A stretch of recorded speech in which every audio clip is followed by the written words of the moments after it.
wardadkii waa la ka dhac dadkii waana la ka dhacay waxaan ku haystaa internetka hadda wuxuu marayaa dadkii Soomaalida ahaa jumhuurkoodii in adduunku soo shaqo tago waxa arkaysaa tusaale ahaan oo kale marka TikTok tagtid in indhayar ah oo calanka Soomaaliya soo qaatay wuxuu maqlay Soomaalidu hadda calankooda soo qaadatid views iyo like bay kugu tadhaynayaan okay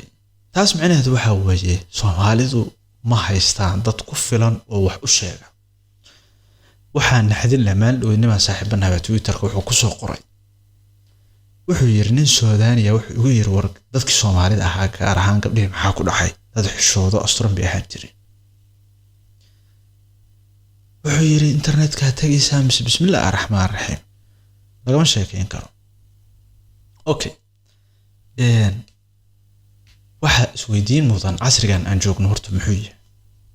nin khabiir oo la yiraahdo Gary V oo kamid ah dadka internetka ugu khabiirsan xagga content creation ama wax samaynta ayaa wuxuu yiri waxaanu joognaa casrigii xogta ee iska soconaysay su'aal ahaan oo kala caawada taleefankaaga soo qaadatid waxa laga yaabaa 12 saacadood inaad daawatid muuqaalo aadan horay u arag dibdambana aadan u arki doonin oo qofkii siraacaw internetka waxa ku jira soo afjar isaga soo afjarmay mar hore baan waxa maqlay in YouTube-ka maalintii la soo galiyo muuqaalo hadii la isku daba qabto ay noqonayaan 100 sano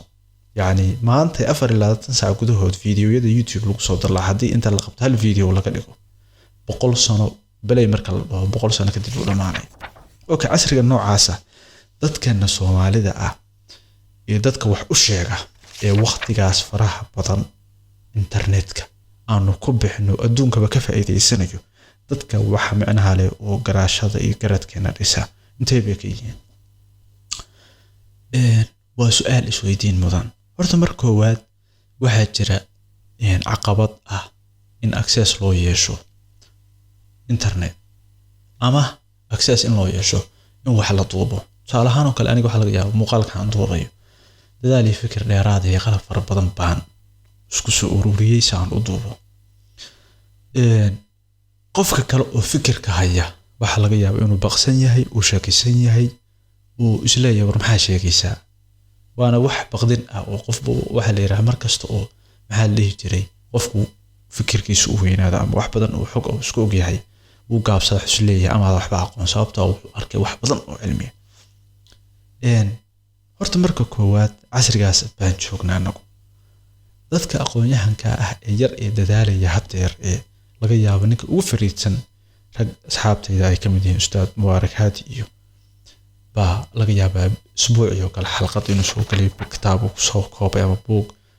iyo dhalinyaro kale oo ma aragtay wax sameeya waxaas leeyahay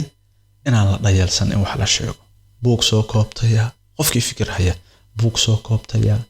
arin fikir ma aragtay siyaasiya fikirka ku darsataya maxaa la jiray mid dhaqaale wax ku darsataya dhibaato wadanka jirta kelmad ka soo duubtaya in fariin soo wadaago waa arin muqaddas ah oo ay tahay qof walba inuu bilaabo waliba hadduu san samayn karin isbuuc la bishii hal muuqaal inuu sameeyo waxa inta dheer hadeer waqtiga la joogo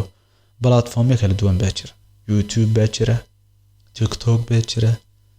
Instagram baa jira Facebook baa jira kulligood waxay qaabili karaan in lagu dalaco muuqaalo marka dadka jecel bulshadooda inay wacigooda ka qayb qaataan waxaan isleeyahay laga soo koro ninka wax qori jiro wax duub ninkii wax cod duubi jiro video duub waa video maanta lagu wada hadlo fikirka bulshada waxa ma aragtay haga dadka wax u sheega haday dadku cidla ay ka helaan ma aragtay dad aan aqoon badan lahayn dad aan fikir fog lahayn dad qabyaalad iyo xamaasad iyo madadaalo fara badan ku akhriya dadku waxay noqonayaan dad maalaayacniya waxa la yiri maskaxdaada ilaali waayo noloshaada oo dhan waxa ay ka samaysan tahay isku darka fikradaha marka arinta iyada waa arin aad muhiim u ah oo aan jecelaystay fariintan in aan kundhig uga dhigo waxyaabaha kale muhiimka waxa kamid ah in laga xoog bato oo laga saameyn bato oo laga tira bato codadka kale ee negative-ka bulshada aan wax badan garaadkooda ku kordhinayn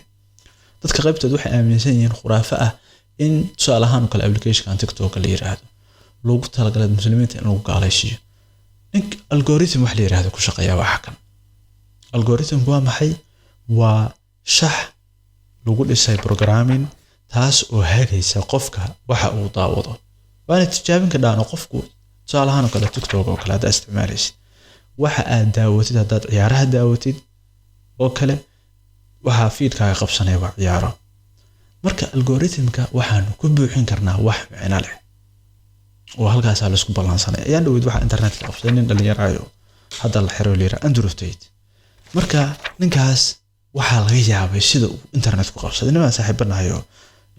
ii sheegay qaabka uu fikradaas ugu guuleystay wuxuu yiri ninkaas wuxuu leeyahay platform weyn